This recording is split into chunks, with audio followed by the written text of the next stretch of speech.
ETF index mutual funds నేర్చుకుని stock మార్కెట్లో రాణించాలనుకుంటున్నారా? వెంటనే ఈ నెంబర్కి కాల్ చేయండి. రమగారు, మనము అక్బర్ బీర్బల్ స్టోరీస్ చెప్తున్నాం కదా, ఈరోజు ఒక స్టోరీ చెప్పుకుందామండి.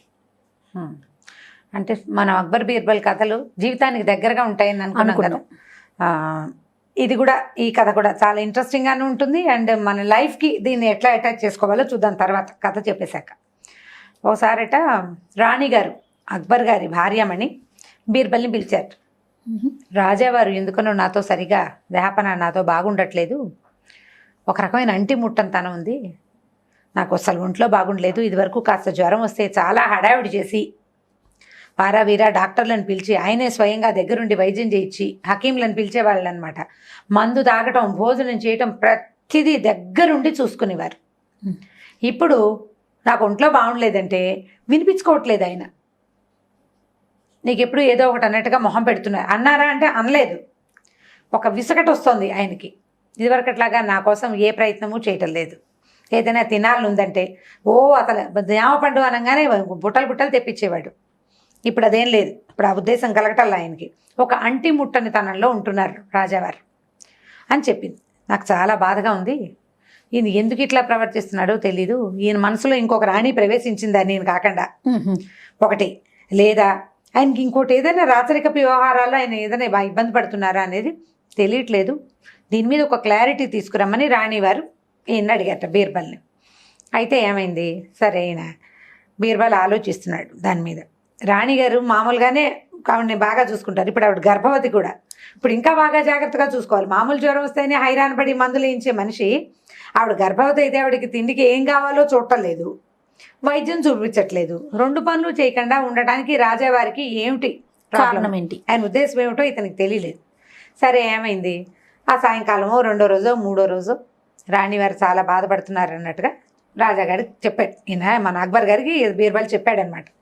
చెప్పేసరికల్లా అక్బర్ అన్నాడు, ఏమిటో నొయ్ మన స్త్రీలు నాకు అర్థం కాదు, ఎంత బాగా చూసినా వీళ్ళకి ఏదో ఒకటి వస్తూ ఉంటుంది. మొన్న నేను అడవికి వెళ్ళినప్పుడు చూశాను, మేము వేటకెళ్ళాం, ఆ రోజు నువ్వు రాలేదు. వెళ్తే పక్కన ఒక భిల్ల స్త్రీ గర్భవతి నిండు గర్భంతో అటు నుంచి వెళ్తోంది. ఈ లోపల మేము గుడారాలు వేసుకోవడానికి ఇంకేమీ అనువైన స్థలం లేదని మేము కొంతమంది 5-6 చెట్టు దగ్గర నుంచున్నాం. సైనికులు వెళ్తుంటే ఆ అమ్మాయి ఒక పొదలోకి వెళ్ళి ఒక అరగంట తర్వాత చేతిలో బిడ్డను సంకన ఎత్తుకుని తన దారిని తను నడుచుకుంటూ వెళ్ళిపోతోంది. అంత సులువుగా ప్రసవం అయిపోయింది ఆ అమ్మాయికి. ఇది మన రాణిగారికి ఎంత చూసినా ఎప్పుడూ ఏదో ఒక అనారోగ్యం, ఏదో ఒక బాధ. నాకు అర్థం కావట్లేదు, ఎక్కడ తప్పు చేస్తున్నామో తెలియట్లా. బిల్లత్రి శుభ్రంగా తిరుగుతోంది హాయిగా, అప్పుడే గర్భంతో నడిచి వెళ్ళింది, పిల్లని ఎత్తుకుని బయటకు వచ్చేసింది, పిల్లని ఎత్తుకుని వెళ్ళిపోయింది శుభ్రంగాను అన్నాడు. అనేసరికల్లా సరే బీర్బల్, ప్రభు మరి పాపం వాళ్ళ జీవితాలు అవి ఆటవికులు, అడవుల్లో మనకు మళ్ళీ హకీంలు వాళ్ళు ఎందుకుంటారు, అలా ఏం ఉండదు కదా, వాళ్ళ ప్రపంచం ప్రకారం వాళ్ళు పనిచేస్తారన్నాడు. ఆ మాట ఈయనకేం పెద్ద నచ్చలేదు. నువ్వేం నాతో చెప్పకు, రాణిగారి సంగతి నా దగ్గర అసలు ఎత్తకు, నాకు చాలా విసుగ్గా ఉందన్నాడు రాజావారు. సరే ఈయన ఏం చేశాడంటే రాజాగారికి తగిన శాస్త్ర చేయాలనుకుని మళ్ళీ రాణిగారి దగ్గరికి వెళ్ళాడు. అంతఃపురానికి వెళ్ళి ఆవిడకు ఒక ఐడియా చెప్పాడనమాట. చెప్పి వెళ్ళిపోయాడు. సరే ఈవిడేం చేసింది, ఓ దాసిని పిలిచి ఇవాళ నుంచి తోటలో మొక్కలకి నీళ్ళు పోయొద్దు అని చెప్పింది. సరే తోటలో మొక్కలకు నీళ్ళు పోయటం మానేశారు. ఒక 3-4 రోజులు గడిచేసరికల్లా 5వ రోజునో 6వ రోజునో అక్బర్ పాదుషా వారు రాణిగారిని చూడడానికి వచ్చారు అంతఃపురానికి. భార్యాభర్తలు రోజు మనకు మళ్ళీ ఒక ఇంట్లోనే ఉండటం, ఒకే చోట ఉండే రోజులు కావు. అంటే రాజులు రాణులు అలా కలిసి ఉండరు. అప్పుడప్పుడు ఆయన ఆవిడ దగ్గరకు వస్తూ ఉంటాడు. ఒక 5-6 రోజుల తర్వాత అంటే తోటలో నీళ్లు పోయడం, మొక్కలకు నీళ్లు పోయటం మానేసిన 5-6 రోజులకి రాజావారు వచ్చారు. ఆయన ఇక లోపలికి వస్తుంటే అంతఃపురం చుట్టూతా ఉన్న తోట అంతా వాడిపోయి నలిగిపోయి పూలన్నీ రాలిపోయి మొక్కలన్నీ ఎండిపోయి శుష్కించిపోయి పరమ దరిద్రంగా కనపడింది. ఆయన లోపలికి వచ్చాడు. వచ్చి చెడామడ అరుచుకుంటూ వచ్చాడు. ఏమిటి మొక్కలకు నీళ్ళన్నా పోయిరా, శ్రద్ధ లేదు, ఏం చేస్తున్నారు మీరని రాణిగారి మీద అరిచాడు. అరిచేసరికల్లా రాణిగారు రాహ్యాళ్ళకి వెళ్దాం పదండి జహాపన అని ఆవిడ కూడా వచ్చిన సంచి చేత్తో పుచ్చుకొని వాకింగ్కి భర్తతో పాటు బయటకు వచ్చింది. ఆయన రుసరుసలాడుతూ, నీకు శ్రద్ధ లేదా, అంతఃపుర రక్షణ నీది, నేను ఇలాగే చూస్తున్నానా ప్రజల్ని, నువ్వు చూడు నీ దగ్గర ఉన్న తోటను ఎలా చేసావు అంటే, అదేమిటి జహాపన, మొన్న మీరు వేటకెళ్ళారు చూసారా, అప్పుడే మేము కూడా కాసేపు బాగుంటుందని వనవిహారానికి వెళ్ళాము, అడవిలో మొక్కలకి నీళ్లు పోసేవాడు లేడు, పాదులు చేసేవాడు లేడు, ఎవ్వడూ లేడండి. పెద్ద పెద్ద వృక్షాలు నిగనిగలాడుతూ ఎంత బాగున్నాయి, ఇంతంత లావు నేరేడు పళ్ళు, ఈ లావు జామ పళ్ళు, అక్కడి నుంచి అసలు పువ్వులు సంపెంగలు విరగబూసేసి గుమగుమలాడిపోతోంది వనమంతా. పళ్ళు, పువ్వులు, లతలు, తీగలు అన్నీను. ఎవరు నీళ్లు పోయిరు, ఏం పోయిరు, మనం మాత్రం ఎందుకు పోయటం అనవసరంగా? అందుకని పోయలేదండి. పోయి చదువు పని వాళ్ళకి, పనులు దండగ కదా, పని దండగా. వీళ్ళకి వేరే పనులు ఉన్నాయి, ఈ మొక్కలకి నీళ్ళు పోసే ప్రోగ్రామ్ ఎందుకు అనవసరంగా?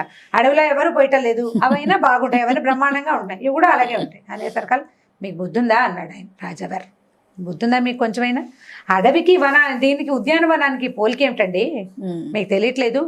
అడవిని భగవంతుడు రక్షిస్తాడు వాన రూపంలో, సెలయేళ్ళు అవి ఇవి ఉంటాయి, ఆ నీటిని మొక్కలు తీసుకుంటాయి. ఉద్యానవనం మనం తయారు చేసుకునేది, మనమే కాపాడాలి. అంటే దీనికి దానికి పోలిక ఏమిటండి అన్నాడు. మరి అడవిలో తిరిగే భిల్ల స్త్రీకిను అంతఃపురంలో ఉన్న రాణికి పోలిక ఉంది కదా మహాప్రభు. అలాగే భిల్ల స్త్రీ అడవిలో తిరిగేది, దానికి అంతఃపురంలో ఉన్న మహారాణికి ఏమిటి? ఇంతకీ భారతదేశం మొత్తానికి రాణి అయిన స్త్రీకి పోలిక. ఇవి రెండు పోల్చగలిగినప్పుడు అడవిలోకి చెట్లకిను ఉద్యానవనంలో చెట్లకు కూడా పోలిక ఉండవలసిందే కదా మహాప్రభు. అనగానే అక్బర్కి వెలిగింది.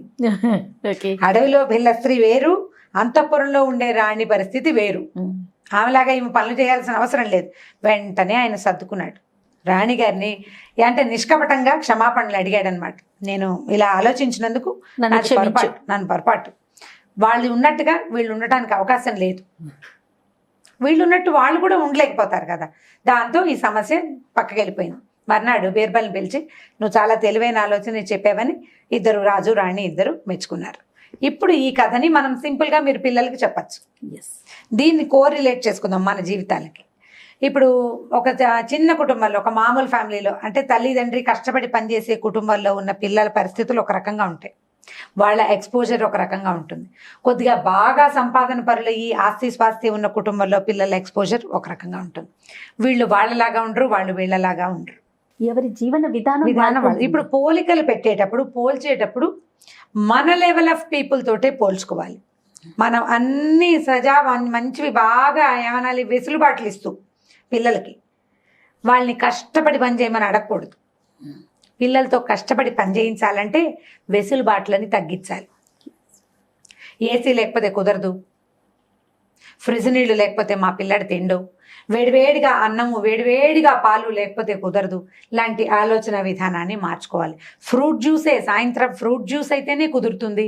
ఇవన్నీ ఉన్నప్పుడు మీ పిల్లాడు కష్టపడి పని చేయడానికి వాడు ఇష్టపడ్డు. నేను ఊరికే ఉదాహరణకు చెప్పాను, ఇవన్నీ తప్ప అని నన్ను ప్రశ్నించద్దు. ఉదాహరణకు చెప్తాను. మీరు ఈ ఫెసిలిటీస్ ఇచ్చిన కొందికి పిల్లలు కష్టపడి పనిచేసే దృక్పథాన్ని నుంచి బయటకు వచ్చేస్తారు. అసలు కష్టాన్ని నిష్ఠూరం అంటే ఏమిటో తెలియదు. వీళ్ళని సడన్గా పెద్దవాళ్ళని అయిపోమని కష్టపడి పనిచేసేసేమని మనం అడగలేకపోతాం. అందుకని బాగా ఫెసిలిటీస్ పిల్లలకి ఇవ్వద్దు. ఇచ్చినప్పుడు ఎక్స్పెక్ట్ చేయొద్దు. ఎక్స్పెక్ట్ చేయడం అనేది ఒక వేరే విషయం. మనం ఇన్ని ఫెసిలిటీస్ కూర్చేటప్పుడు వాడికి దానికి తగినట్టుగానే పిల్లలు నాజుగానే ఉంటారు. ఇదివరకు మేము మైల్లో నడిచి వెళ్ళేవాళ్ళం. చాలా మంది తండ్రులు ఇది ఒక కంప్లైంట్ ఉంటుంది. 3 కిలోమీటర్లు నడిచి వెళ్ళి నేను స్కూల్కి వెళ్ళేవాడిని, మా వాడికి రోజు కారులో పంపిస్తున్నాను, అయినా వీడికి బుద్ధి లేదంటుంటారు. ఒక ఆయన చెప్తారు నాకు అట్లా. నువ్వు కూడా వీడిని కూడా నడిపించి పంపించచ్చు కదా, ఎందుకు నువ్వు కారు ఇస్తున్నావు? నువ్వు పడ్డ కష్టం నీ పిల్లాడు పడకూడదని నువ్వు కారు ఇస్తున్నావు. ఇప్పుడు నీ కష్టాన్ని వాడికి గుర్తించే అవకాశం నువ్వు ఎక్కడిచ్చావు? నువ్వు చెప్తావు వారానికి శని ఆదివారాలు కలిసి కూర్చొని భోజనం చేసిన ప్రతిసారి మనం చెప్తుంటాం, మా చిన్నప్పుడు మేము నడిచి వెళ్ళాము, మా నాన్న మాకు రూపాయి ఇవ్వలేదు లాంటి మాటలు చెప్తావు పిల్లడికి. అంతే తప్ప ఆ కష్టం ఏమిటి అనేది పిల్లవాడికి రుచి కూడా చూపించవు. ఒట్టి పదాలు చెప్తే ఎలా కుదురుతుంది చెప్పు? మామిడి పండు ఎంత తీయగా ఉందో, ఎంతో బాగుంది అని చెప్తే కుదురుతుందా జయ? ముక్క కత్తిరించి నోట్లో పెడితే కదా దాని రుచి తెలిసేది కదా. కాబట్టి కష్టపు రుచిని తెలియనివ్వాలి. పిల్లలు నడిచి ఎక్కడికైనా వెళ్ళే ప్రయత్నం చేస్తే కష్టపెట్టక్కర్లేదు, బట్ ఆ రుచి తెలియాలి. అది క్లారిటీ.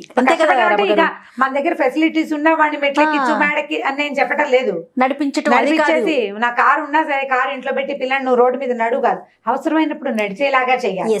అవసరమైనప్పుడు నడిచేలాగా, మనకు పని ఉన్నప్పుడు ఏ పనైనా ఆలోచించకుండా చేసేలాంటి ప్రవర్తన మనం కూడా కలిగి ఇప్పుడు ఉండాలి. పిల్లలకి బస్సులో అయినా వెళ్ళాలి, కారులో అయినా వెళ్ళాలి, లేదా నడిచైనా వెళ్ళే రీతిలో వాళ్ళని అలవాటు అలవాటు చేయాలి. మనం ఆ రకంగా మాట్లాడాలి. అంతేగాని వీడికి నా కష్టం తెలియటం లేదంటే నువ్వు నువ్వు చెబుతుంటే తెలియదు, తెలియచేస్తేనే తెలుస్తుంది.